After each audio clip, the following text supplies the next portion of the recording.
Hi friends, బాగున్నారా? ఏంటంటే మంచివాడు చెడ్డవాడు, మంచివాడు అని ఎవరిని అంటారు, చెడ్డవాడు అని ఎవరిని అంటారు? మంచివాడు అంటే ఏంటి, చెడ్డవాడు ఏంటి?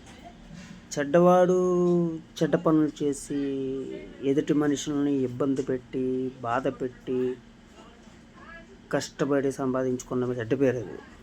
ఎందుకంటే ఎదుటి మనుషులు తన స్వార్థం కోసము, తన సుఖం కోసము, తన సంతోషం కోసము, తన లాభం కోసము ఎదుటి మనుషుల్ని ఇబ్బంది పెట్టి సాధించుకుని, లేదా ఎదుటి మనిషికి సమస్యలు పుట్టించి ఏర్పాటు చేసి ఇబ్బందులకు గురి చేసేవాడిని, సాటి మనిషికి సాయపడని వాడిని చెడ్డవాడు అంటారు. ఓకే, అది చెడ్డవాడు. దానికి కొంతమందికి ఆ వర్గానికి చెందిన వాళ్ళు కొంతమంది ఉంటారు. ఓకే, మరి మంచివాడు అంటే ఎవరు? ఈ పనులన్నీ చెయ్యని వాళ్ళు మంచివాళ్ళు అంటున్నారు. నేను అలాంటి పనులు చేయను, నేను మంచివాడిని, నేను ఎవరికి ఏం చేయను, నేను మంచివాడిని అని చెప్తున్నారు. మంచివాడు అంటే అదే చెడ్డ పనులు చేసిన వాడిని చెడ్డోడు అన్నాం కదా. అన్నప్పుడు మంచి పని చేసిన వాళ్ళని మంచోడు అనాలి. సాటి మనిషి సాయపడేవాడిని, ఎదుటి అపకారికి కూడా ఉపకారం చేయగలిగిన వాడిని, ఎదుటివారి తప్పుల్ని క్షమించగలిగిన వాడిని, నలుగురికి ఉపయోగపడే మాట చెప్పేవాడిని, ఉపయోగపడే పని చేసిన వాడిని, సేవ చేసేవాడిని, సామాజిక సేవకి సిద్ధంగా ఉన్నవాడిని, మంచి మాటలు మాట్లాడేవాళ్ళని, వాళ్ళని కదా మంచివాడు అనాలి. ఇదేంటిది? చెడ్డ పని చేయని వాళ్ళందరూ మంచివాళ్ళ? కాదు కదా ఫ్రెండ్స్. మంచివాడు అంటే మంచి పని చేసి ఉండాలి కదా. చెడ్డవాడు అంటే చెడ్డ పని చేసిన వాడిని చెడ్డవాడు అన్నాం. మరి మంచివాడిని చేసిన వాడిని మంచివాడు అనాలి. ఈ విశ్లేషణ ఎలాగైనా జనాలకి కొంతమందికి వివరం చెప్పాలి ఊరు. ఎందుకంటే చెడ్డ పని నేను ఆడి ఎదుటోడు చెడ్డవాడు, నేను ఆ చెడ్డ పని చేయలేదు కాబట్టి నేను మంచోడిని, ఈ భ్రమలో బతికేస్తున్నారు అందరూ.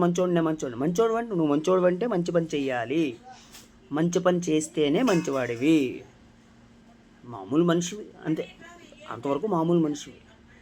ఏంటంటే ఈ విశ్లేషణ చేసుకోవడం వల్ల మానవాళి ఒక పద్ధతిలో ఉంటుందని నా ఉద్దేశం, నా ఒపీనియన్. అది కాదు, మంచివాడు చెడ్డవాడు ఇది ఖచ్చితంగా తెలుసుకోవాల్సిన లెక్క. ఇది చాలామంది ఉన్నారు. అంటే పోనీ మనం వదిలేండి భయ్యా, మనం ఎందుకంటే మనం అనుభవం మీద ఈ వయసుకు వచ్చాం కాబట్టి మంచి పనులు చేసాము, చెడ్డ పనులు చేసాము, ఎన్ని వదిలే వెనకాల జనరేషన్కి చెప్పాలిగా.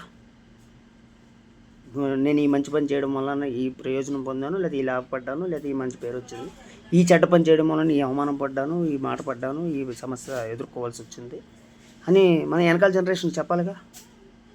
కాదంటారా ఫ్రెండ్స్? ఆలోచించండి. అంటే ఈ ఒపీనియన్ మన పిల్లలకి, చిన్నపిల్లలకి, వెనక జనరేషన్కి, మన జూనియర్స్కి వాళ్ళకి చెప్పాల్సిన అవసరం అయితే ఉంది. అప్పుడే కదా మంచి సమాజం ఏర్పడడానికి దోహదం చేసిన వాళ్ళం అవుతాం మనం. చేతనైన గాడికి ఏమో ఇక్కడ వరకు ఏం చేసామో, ఇక్కడ నుంచైనా కొంచెం మంచి పనులు చేద్దాం, మంచి మాటలు మాట్లాడదాం, వెనకాల వాళ్ళకి మంచిగా చేద్దాం, మంచి చెప్పి వరే బాబు మీరు మంచి పని చేసి మంచివాళ్ళు అవ్వండిరా, చెడ్డ పని చేసి చెడ్డోళ్ళు అవుతారు, అది పక్కన పెట్టు, ఉత్తు మనిషిగా కాకుండా మంచి పని చేసి మంచివాళ్ళు అవ్వండి అని చెప్తాం. ఇది నా ఒపీనియన్ భయ్యా. Okay friends, bye. ఏమైనా మీ ఒపీనియన్ ఏమైనా ఉంటే కామెంట్ చేయండి. ఓకే, మర్చిపోద్దు. బాయ్.